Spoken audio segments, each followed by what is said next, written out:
అండి, welcome back to my channel. ఎలా ఉన్నారు అందరూ? నేను చాలా బాగున్నాను. మీరు ఎలా ఉన్నారో కామెంట్ చేసేయండి. ఎలా జరుగుతుంది లాస్ట్ మంత్ ప్రిపరేషన్? సో చాలా మంది ఎకాలజీ యూనిట్ నుంచి ఆర్గానిజం అండ్ పాపులేషన్స్ ని ఎక్స్ప్లెయిన్ చేయమని చెప్పారు కదా. సో ఇవాళ ఈ వీడియోలో ఆర్గానిజం అండ్ పాపులేషన్ గురించి కంప్లీట్ కాన్సెప్ట్ ని తెలుగులోనే అర్థం చేసుకుందాం.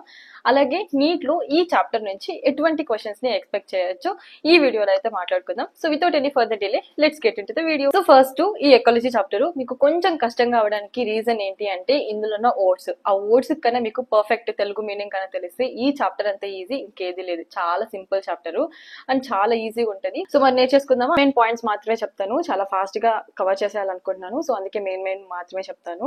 సో ఫస్ట్ మీరు ఎప్పుడైనా కానీ ఎగ్జామ్ పేపర్ లో biological levels of organisation sequence ఏంటి అన్నప్పుడు మీ బ్రెయిన్ లో రావాల్సిన సీక్వెన్స్ ఏంటి అంటే macromolecules, cells, tissues, organ, visual organisms, population, community, ecosystem, biomes. ఇది సీక్వెన్స్ అన్నమాట. ఈ సీక్వెన్స్ ఎలా ఉందో అలానే గుర్తుపెట్టుకోవాలి. దీని మీనింగ్ ఏంటి అంటే చిన్న చిన్న కంటికి కనపడి మ్యాక్రోమాలిక్యూల్స్ నుంచి సెల్స్ ఫామ్ అవుతాయి, సెల్స్ నుంచి టిష్యూస్ ఫామ్ అవుతాయి, ఏ గ్రూప్ ఆఫ్ సెల్స్ అనేటివి టిష్యూస్ ని ఫామ్ చేస్తాయి, ఏ గ్రూప్ ఆఫ్ టిష్యూస్ అనేటివి ఆర్గాన్స్ ని ఫామ్ చేస్తాయి. ఇలా ఆర్గాన్స్ అనేటివి ఇండివిజువల్ ఆర్గానిజమ్స్ ని, పాపులేషన్స్ ని, కమ్యూనిటీస్ ని, ఎకోసిస్టమ్స్ ని అండ్ లాస్ట్ లో బయోమ్స్ ని అయితే ఫామ్ చేస్తుంది. దాని మీనింగ్ అయితే అదనమాట. సో సీక్వెన్స్ ని మాత్రం ఖచ్చితంగా గుర్తుపెట్టుకోండి. ఒకవేళ biological organisation in human body అని అడిగితే మాత్రం ఫస్ట్ సెల్స్, టిష్యూస్, అలాగే organ system. So organ system అని పాపులేషన్స్ లో ఒకవేళ మెన్షన్ చేస్తే అది రాంగ్ సీక్వెన్స్ అనమాట. ఓకేనా?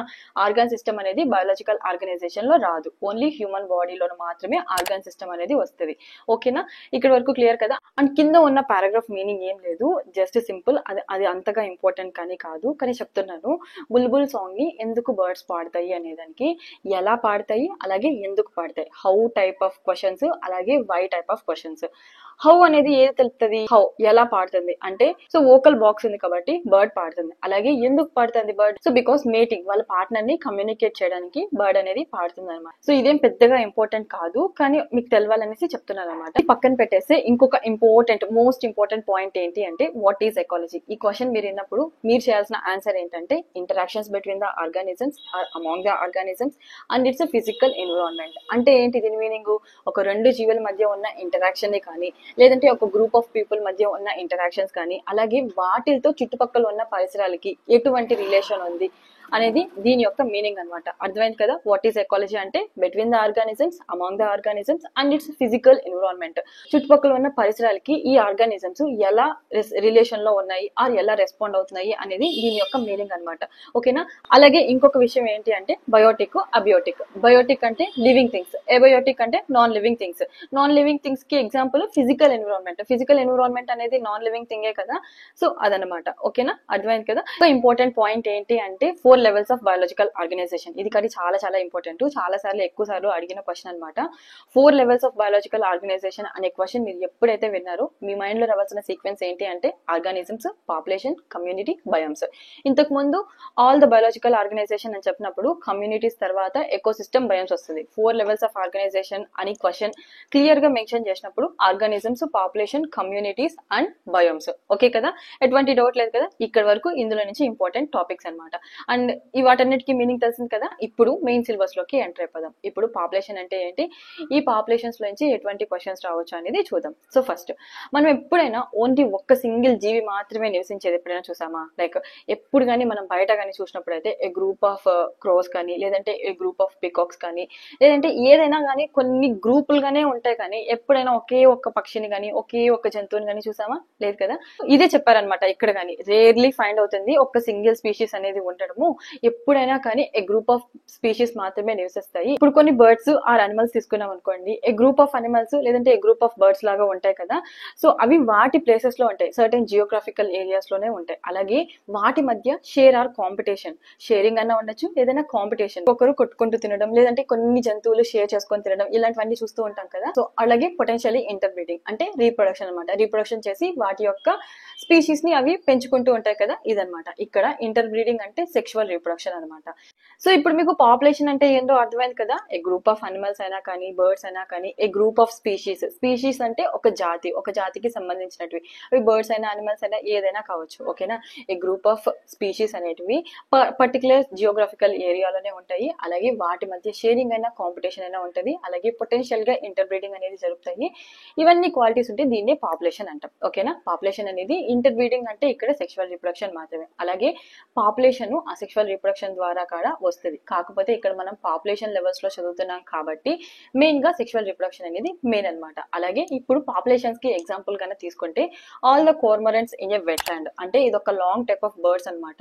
వెట్ ల్యాండ్ లో ఈ బర్డ్స్ అన్ని ఒక గ్రూప్ లాగా ఉంటాయి. అలాగే ఇంకొక ఎగ్జాంపుల్ తీసుకుంటే rats in a abandoned dwelling. గుహల్లో కొన్ని రాట్స్. అలాగే లోటస్ ప్లాంట్స్ అనేటివి ఒక పాండ్ లో తీసుకున్నాం అనుకో గ్రూప్ గా ఉంటాయి కదా, అదొక పాపులేషన్ అనమాట. బ్యాక్టీరియా కల్చరల్ ప్లేట్ లో ఒక బ్యాక్టీరియా, ఇదొక గ్రూప్ ఆఫ్ పాపులేషన్ కదా, ఇదొక ఎగ్జాంపుల్. అలాగే టేక్ వుడ్ ట్రీస్ కన్నా తీసుకుంటే ఫారెస్ట్ ట్రాక్స్ లో టేక్ వుడ్ ట్రీస్ కన్నా తీసుకుంటే ఇదొక పాపులేషన్, గ్రూప్ ఆఫ్ పాపులేషన్. ఇప్పుడు మీకు కంప్లీట్ గా అర్థమైంది కదా. సో ఇంతకు ముందు వరకు మనం ఏం చదువుకున్నాం, సో ఈ సిలబస్ అన్నిటిని డిలీట్ చేశారు కాబట్టి ఆ సిలబస్ లో ఉందన్నమాట.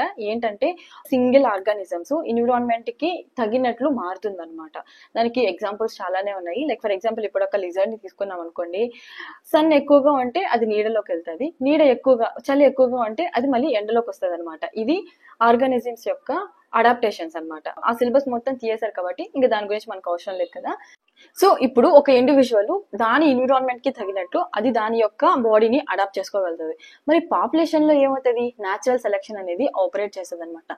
ఈ న్యాచురల్ సెలెక్షన్ అంటే మీనింగ్ ఏంటంటే, ఫర్ ఎగ్జాంపుల్ ఇప్పుడు ఒక లయన్ ని తీసుకున్నాం అనుకోండి. లయన్ అనేది చాలా పెద్ద అనిమల్ కదా, మొత్తం టోటల్ అనిమల్ కింగ్డమ్ లో. సో చాలా ఈజీగా వేరే అనిమల్స్ అన్నిటిని చంపగలదు. అలాగే వాటిని తినేసి లయన్ యొక్క పాపులేషన్ ని పెంచుకోగలుగుతుంది. ఇక్కడ ఏం జరుగుతుంది, లయన్ కి చాలా బలం ఉంది కాబట్టి అది మిగిలిన చిన్న చిన్న జంతువుల్ని చంపేసి తినేసి అది చాలా బలంగా మారి దాని యొక్క రీప్రొడక్షన్, దాని యొక్క పాపులేషన్ ని రీప్రొడ్యూస్ చేసుకొని దాని యొక్క కుటుంబాన్ని పెంచుకుంటుంది. అదే న్యాచురల్ సెలెక్షన్ అనమాట. అర్థమైంది కదా. ఈ న్యాచురల్ సెలెక్షన్ అనేది పాపులేషన్స్ లో చాలా ఇంపార్టెంట్. ఎవరైతే చాలా బలంగా ఉన్నారో వాళ్ళే ఎక్కువగా రీప్రొడ్యూస్ చేయగలుగుతారు. ఓకేనా, అర్థమైంది కదా. అండ్ పాపులేషన్ ఎకాలజీ అనేది చాలా చాలా ఇంపార్టెంట్. ఎందుకంటే పాపులేషన్ జెనెటిక్స్ కి అలాగే ఎవల్యూషన్స్ కి ఈ రెండింటికి లింక్ ఉంటది అనమాట. ఇది చాలా important question. Population ecology links between the population genetics and evolution. Population genetics అంటే ఏంటి, మొత్తం యొక్క ఫ్యామిలీ యొక్క జీన్సెస్. అలాగే ఎవల్యూషన్ అంటే ఏంటి, ముందు దాని యొక్క ముందు ఫ్యామిలీస్ అనమాట, తరాలకి సంబంధించింది అనమాట. సో ఇది చాలా important point. Population ecology links between the population genetics అలాగే ఎవల్యూషన్ అనమాట. ముందు చెప్పిన దాంట్లో ఆ ఎగ్జాంపుల్స్ అనేవి చాలా ఇంపార్టెంట్. అలాగే పాపులేషన్స్ లెవెల్లో న్యాచురల్ సెలెక్షన్ అనేది చాలా చాలా ఇంపార్టెంట్. డైరెక్ట్ గా క్వశ్చన్ అడుగుతారనమాట. సో చాలా ఇంపార్టెంట్ క్వశ్చన్. ఇది పక్కన పెట్టేస్తే నార్మల్ గా ఒక మనిషి లేదంటే ఒక ఇండివిజువల్ గురించి మాట్లాడుతున్నాం అనుకోండి. తిని ఎప్పుడు పుట్టాడు లేదంటే ఈ టైంలో చనిపోయాడు అనేది కదా మాట్లాడతాము. కానీ అదే పాపులేషన్స్ లెవెల్స్ లో కన్నా వస్తే ఇంతమంది మనుషులు ఒకేసారి చనిపోయారు, బర్త్ రేట్స్ అలాగే డెత్ రేట్స్ అనేవి ఉంటాయి అనమాట. ఈ బర్త్ అండ్ డెత్ రేట్స్ ని per capita births, per capita deaths అంటాం. ఓకే కదా, అర్థమైంది కదా. నార్మల్ గా ఒక మనిషి ఇప్పుడు పుట్టాడు లేదంటే అప్పుడు చనిపోయాడు అనేసి అని చెప్తాం. కానీ పాపులేషన్స్ లెవెల్స్ లోకి వస్తే పర్ క్యాపిటా బర్త్ రేట్స్ అలాగే పర్ క్యాపిటా డెత్ రేట్స్ అనేవి ఉంటాయి అనమాట. బర్త్ రేట్స్ అలాగే డెత్ రేట్స్ అనేవి మనకు ఒక ఐడియాని ఇస్తాయి అనమాట. లైక్ ఎంతమంది చనిపోయారు, ఎంతమంది పుట్టారు, కొత్తగా ఇంక్రీజ్ అయిందా లేదంటే డిక్రీజ్ అయిందా, చనిపోయిన వాళ్ళు ఎంతమంది ఉన్నారు ఒక గ్రూప్ ఆఫ్ పాపులేషన్ లో అనేది ఒక ఐడియాని ఇస్తాయన్నమాట. ఓకేనా. ఫర్ ఎగ్జాంపుల్ ఇప్పుడు ఈ బర్త్ రేట్స్ అలాగే డెత్ రేట్స్ ని ఎలాగా క్యాలిక్యులేట్ చేయడము అంటే, ఒక పాండ్ ఉంది, కొలన్ ఉంది, అందులో 20 లోటస్ ప్లాంట్స్, 20 తామర పువ్వులు ఉన్నాయన్నమాట. కొత్తగా రీప్రొడక్షన్ జరిగి 8 న్యూ లోటస్ ప్లాంట్స్ అనేవి ఫామ్ అయ్యాయి అనమాట. ఇప్పుడు దీన్ని మనం ఎలా క్యాలిక్యులేట్ చేయడం, టోటల్ యొక్క పాండ్ యొక్క పాపులేషన్ ఎంత ఇంక్రీజ్ అయిందని చెప్పగలుగుతాము. సో న్యూగా ఫామ్ అయినటివి 8/20 ఆల్రెడీ ఉన్న పాపులేషన్స్ తో డివైడ్ చేస్తాం అనమాట. 8/20 ఏమొస్తుంది, 0.4 ఆఫ్స్ప్రింగ్స్ అనేవి కొత్తగా ఫామ్ అయ్యాయి అనమాట. అలాగే ఇప్పుడు డెత్ రేట్స్ గురించి కన్నా మాట్లాడితే, లైక్ ఫర్ ఎగ్జాంపుల్ ఇప్పుడు ఒక 40 ఫ్రూట్ ఫ్లైస్ ఉన్నాయి. ఏదో ఒక సర్టెన్ రీజన్ వల్ల ఒక 4 ఫ్రూట్ ఫ్లైస్ అనేటివి చనిపోయాయి అనమాట. రెగ్యులర్ టైం ఇంటర్వెల్ లో చనిపోయాయి అనమాట. లైక్ ఫర్ ఎగ్జాంపుల్ ఒక వీక్ అనుకున్నాం అనుకోండి, టోటల్ ఎంత పర్సెంటేజ్ ఒక్కొక్క వీక్ కి ఎన్ని చనిపోయాయి అనేసి క్వశ్చన్ అడిగినప్పుడు మనం ఎలా క్యాలిక్యులేట్ చేయాలి, ఎన్ని కొత్తగా చనిపోయాయి డివైడెడ్ బై ఉన్న పాపులేషన్స్. సో ఉన్న పాపులేషన్స్ ని కానీ వేసుకుంటే మనకు ఒక ఆన్సర్ వస్తుంది. సో ఇక్కడ ఉన్న వాల్యూసే కాదు, మీకు ఎటువంటి వాల్యూస్ ఇచ్చినా కానీ మీకు క్యాలిక్యులేట్ చేసేలాగా ఉండాలి. ఇక్కడ మెయిన్ పాయింట్ ఏంటి, ఎన్ని కొత్తగా పుట్టినా కానీ లేదంటే ఎన్ని చనిపోయినా కానీ ఫస్ట్ పైన అదే రావాలన్నమాట. అలాగే ఎంతమంది పాపులేషన్, ఓల్డ్ పాపులేషన్ ఎంతమంది ఉన్నారు, total number of the population ఎన్ని అయితే ఉన్నాయో అది కింద వేసుకొని సింపుల్ డివిజన్ అనమాట. ఓకేనా, పర్సెంటేజ్ అయితే వచ్చేస్తుంది. సో ఐ హోప్ మీ అందరికీ అర్థమైందని అనుకుంటున్నాను. ఈ పాపులేషన్ కున్న ఇంకొక క్యారెక్టర్ ఏంటంటే సెక్స్ రేషియో అనమాట. నార్మల్ గా ఇండివిజువల్స్ లో అయితే తిను మేలు తిను ఫీమేలు అంటాం కదా, కానీ పాపులేషన్స్ లెవెల్స్ లోకి వస్తే 40% ఆఫ్ ది మేల్స్ ఉన్నారు, 60% ఆఫ్ ది ఫీమేల్స్ ఉన్నారు అనేసి చెప్తాం అనమాట. ఓకేనా, దీన్నే సెక్స్ రేషియో అంటాం. అలాగే నార్మల్ గా పాపులేషన్స్ లో అందరూ ఒకేలాంటి ఏజ్ లో ఉండరు కదా, చాలా మంది ఏజెస్ వాళ్ళు ఉంటారు, చిన్న పిల్లలు ఉంటారు, మిడిల్ ఏజెస్ వాళ్ళు ఉంటారు, అండ్ పెద్దవాళ్ళు కానీ ఉంటారు. ఇలాగా డిఫరెంట్ పీపుల్స్ అయితే ఉంటారు కదా ఒక గ్రూప్ ఆఫ్ పాపులేషన్స్ లో. సో ఇలా ఏజ్ డిస్ట్రిబ్యూషన్ అనేది పాపులేషన్స్ లో గాన ప్లాట్ చేస్తే దానికి వచ్చిన రిజల్టెంట్ స్ట్రక్చరే ఏజ్ పిరమిడ్ అనమాట. ఈ ఏజ్ పిరమిడ్ లో బోత్ మేలు ఫీమేలు కంబైన్డ్ డయాగ్రామ్స్ లో ఉంటారు. ఇది ఒక ఇంపార్టెంట్ పాయింట్. సో అలాగే ఆ పిరమిడ్ యొక్క షేప్ అనేది గ్రోత్ ని తెలుపుతుంది అనమాట. ఎంతమంది పీపుల్స్ ఉన్నారు, ఈ పర్టికులర్ ఏజ్ వాళ్ళు ఎంతమంది ఉన్నారు అనేసి ఒక గ్రోత్ అయితే తెలుపుతుంది అనమాట. Shape of the pyramid tells the growth status of the populations అనమాట. సో అలాగే ఈ పిరమిడ్స్ అనేటివి మెయిన్ గా 3 టైప్స్ ఉన్నాయి: ఎక్స్పాండింగ్, స్టేబుల్, అలాగే డిక్లైనింగ్ అనమాట. సో ఈ 3 పిరమిడ్స్ లో ప్రీ రీప్రొడక్టివ్ అలాగే పోస్ట్ రీప్రొడక్టివ్ అంటే ఏం లేదు, చిన్న పిల్లలు, మిడిల్ ఏజెస్ వాళ్ళు, అలాగే ఓల్డ్ పీపుల్స్ అనమాట. ఇదనమాట expanding, stable or declining. So ఈ 3 పిరమిడ్స్ చాలా ఇంపార్టెంట్, మంచిగా గుర్తుపెట్టుకోండి. అలాగే ఇంకొక ఇంపార్టెంట్ పాయింట్ ఏంటి అంటే size of the population will tells about the status of the habitat. Habitat అంటే ఏంటి, అవి నివసించే ప్రాంతం అనమాట. అలాగే ఇంకొక ఇంపార్టెంట్ పాయింట్ ఏంటి అంటే ఎటువంటి ఎకలాజికల్ ప్రాసెస్ లో అయినా కానీ మనం ఇన్వెస్టిగేట్ చేసినప్పుడు కాంపిటీషన్ అనేది లేకుండా ఉండదు. ప్రతి జీవి మధ్య ఏదో ఒక కాంపిటీషన్ అనేది ఉంటది. ఆ కాంపిటీషన్ జరిగితేనే ఏది ఫిట్టెస్ట్, ఏది సర్వైవ్ అవుతుందో తెలుస్తుంది అనమాట. వాటి మధ్య గొడవ జరుగుని మంచిగా ఏది తింటారో అదే ఎక్కువగా రీప్రొడ్యూస్ చేయగలదు. దాని మీనింగ్ అదే అనమాట. అలాగే ఈ కాంపిటీషన్ అనేది ఒకటి. ఇంకోటి ఏంటంటే ప్రిడేటర్ అంటే ఏం లేదు, వెంటాడే జీవులు అనమాట. కొన్ని చిన్న చిన్న జీవుల్ని కొన్ని వేటాడి తినేస్తాయి కదా, వాటిల్ని ప్రిడేటర్స్ అంటాము. అలాగే పెస్టిసైడల్ అప్లికేషన్స్ వల్ల కొన్ని జీవులు అనేటివి చనిపోతున్నాయి కదా. సో ఈ 3 చాలా ఇంపార్టెంట్ అనమాట. ఈ 3 అనేటివి పాపులేషన్ యొక్క సైజ్ ని తెలుపుతాయి అనమాట. ఇప్పుడు ఈ పాపులేషన్ సైజ్ గురించి కన్నా మాట్లాడితే ఇందులో తక్కువగా ఉండేటివి ఉన్నాయి, అలాగే ఎక్కువగా ఉండేటివి కానీ ఉన్నాయన్నమాట. ఈ సైజ్ లో తక్కువగా ఉండేటివి ఏంటి, Siberian cranes in Bharatpur wetlands అనమాట. సో పాపులేషన్ సైజ్ అనేది చాలా తక్కువగా ఉంటుంది, బిలో 10 ఉంటుంది. Siberian cranes in Bharatpur wetland చాలా ఇంపార్టెంట్ పాయింట్. అలాగే పాపులేషన్ సైజ్ అనేటివి మిలియన్స్ లో గానే ఉంటాయి. అది క్లామిడోమోనస్ ఇన్ పాండ్ అనమాట. సో ఈ క్లామిడోమోనస్ అనేటివి చాలా చిన్న చిన్న జంతువులు, చాలా మిలియన్స్ లో ఉంటాయి.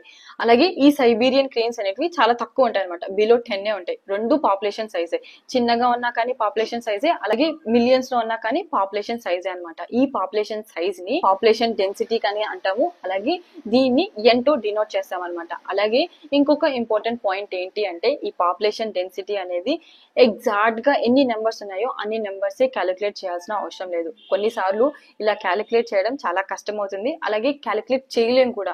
సో లైక్ ఫర్ ఎగ్జాంపుల్ ఇప్పుడు ఒక 200 పార్థీనియం ప్లాంట్స్ ఉన్నాయి. ఇది ఒక టైప్ ఆఫ్ ప్లాంట్స్ అనమాట. అలాగే ఒక సింగిల్ బనియన్ ట్రీ మాత్రమే ఉంది. ఇక్కడ నెంబర్స్ విషయంలో చూసుకుంటే పాపులేషన్ దేనికి ఎక్కువ ఉన్నట్లు, పార్థీనియం ప్లాంట్స్ 200 ఉన్నాయి కాబట్టి 200 ఎక్కువ ఉన్నట్లు. కానీ బనియన్ ట్రీ అనేది ఒక్కసారి పెద్ద అయిన తర్వాత ఎంత ప్లేస్ ని కవర్ చేస్తుంది, అప్పుడు ఈ పార్థీనియం చాలా తక్కువ కదా, చాలా చిన్న సైజ్ కదా. సో అదే చెప్తున్నారు అనమాట.